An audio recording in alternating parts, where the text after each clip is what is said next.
We want to jump into one final segment, which is our Q&A Question. of the week.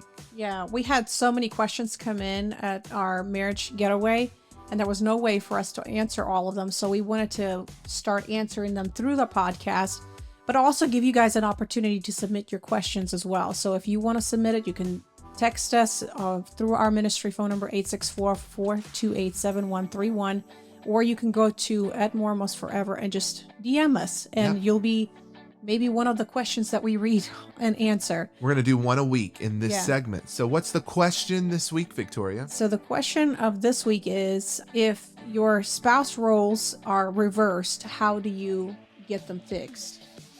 So I think that goes a lot with the topic today. And I didn't know this question before we started the podcast today. Victoria chose it nicely. But I think that we are in a time when the gender roles are not as clear as they used to be. So men and women, although there are distinctive biological differences, there are distinctive parental differences. I think that we see more women working, making more than their husbands, taking more of a dominant role in the relationship. I don't think that that's necessarily a bad thing as long as it's mutually agreed upon. And what it sounds like is that this couple is not having clear conversations about the expectations of those gender roles. Yeah.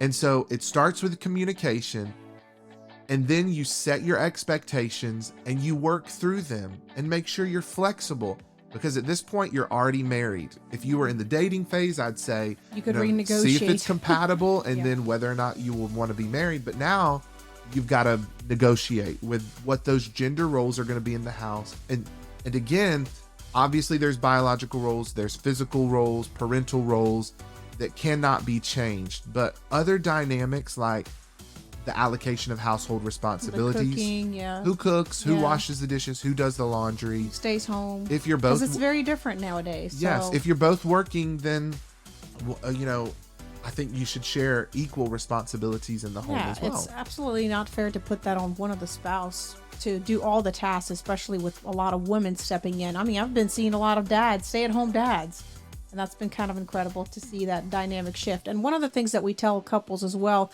is that at every season, you have to also renegotiate those tasks. Because those roles change. They do change, especially once you have kids, or you got a new job, or you got a promotion. You have to sit down and examine what are the costs, which means somebody's going to feel more pressure. They're in a specific area, which means, maybe somebody's going back to school, or somebody's taking a specific promotion. It's not just you being promoted, your whole family's being promoted, which means the allocation of duties is going to change. So if you're not going to communicate that, you assume that your spouse will take specific tasks and they don't, and then you get disappointed and you get upset at them. And it's not their fault either. It's something that you have to continuously come to the table and say, hey, can we talk about the allocation of duties? I may need you to help, with this and this and this. And let's set a time frame, 2 to 3 months, and let's come back to the table and let's revisit.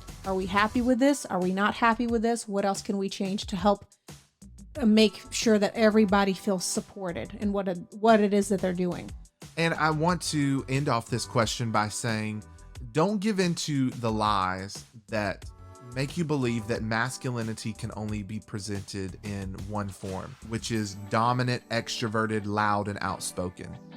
Some men are not that, but that doesn't mean that they aren't masculine, they aren't fulfilling the male role in the home.